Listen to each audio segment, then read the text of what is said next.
नमस्कार, Shri Swami Samarth. Only for स्वामी भक्त या यूट्यूब चॅनलवर आपले स्वागत आहे. तर आज आपण बघूया तुळशी विवाहाची कथा. चला तर मग व्हिडिओला सुरुवात करूया.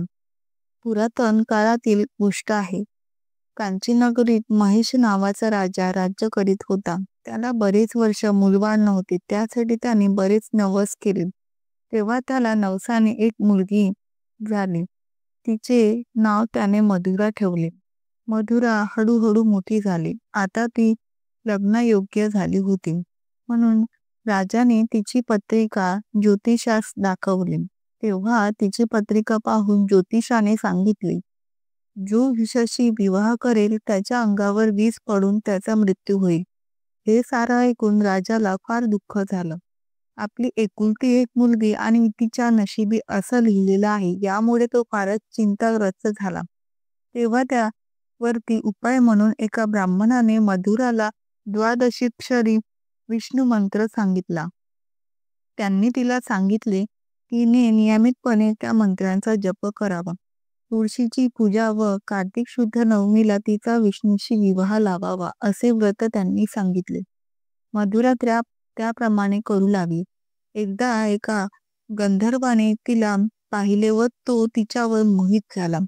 माळिनीच्या मदतीने श्री वेश घेऊन त्या माळिनी बरोबर तो मधुराकडे आला. ती माळिनी म्हणाली, ही माझी मैत्रीण, ही माझी मुलगी आहे. फुलांची रचना करण्यात खूप तरबेज आहे. तुला देवासाठी फुलांच्या नाना प्रकारच्या रचना करून देत जाईल. आता तो गंधी मधुराकडे दासी म्हणून राहू लागला.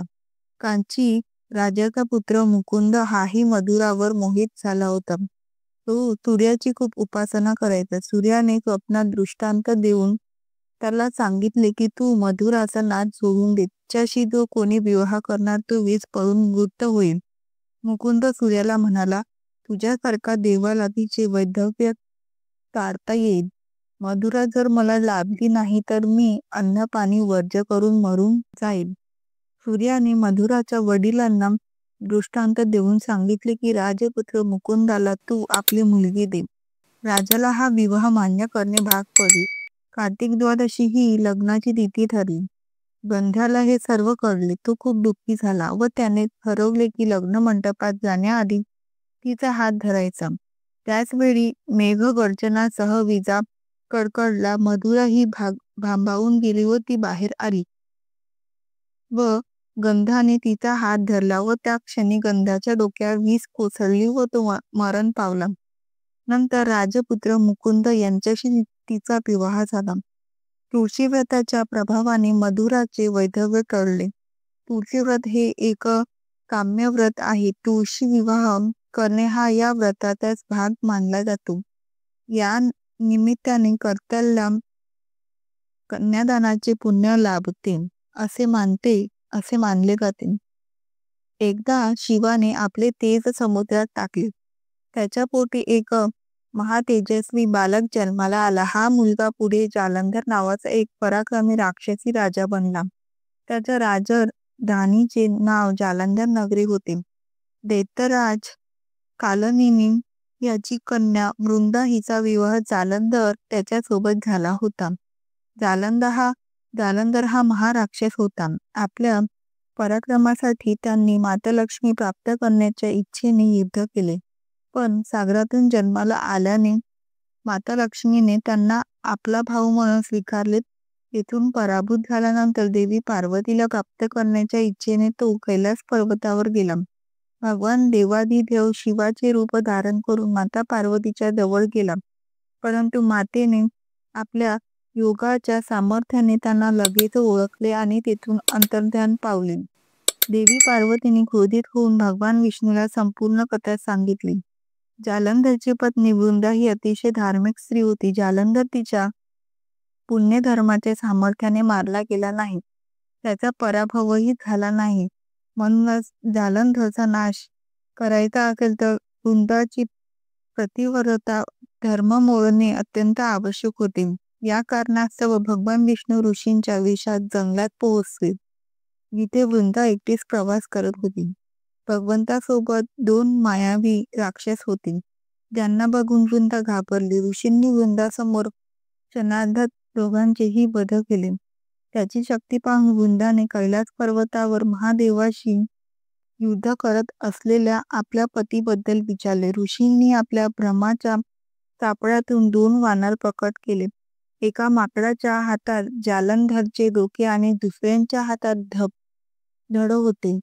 पतीची ही अवस्था पाहून वृंदा बेशुद्ध पडली. शुद्धीवर आल्यावर तिने आपल्या पतीला जिवंत करण्यासाठी ऋषीदेवांकडे विनवणी केली. भगवंतांनी पुन्हा आपल्या भ्रांतीने जालंधरचे मस्तक शरीराला तोडले, पण त्याने स्वतःही त्याच शरीरात प्रवेश केला. वृंदाला या फसवणुकीची किंचितही जाणीव झाली नाही.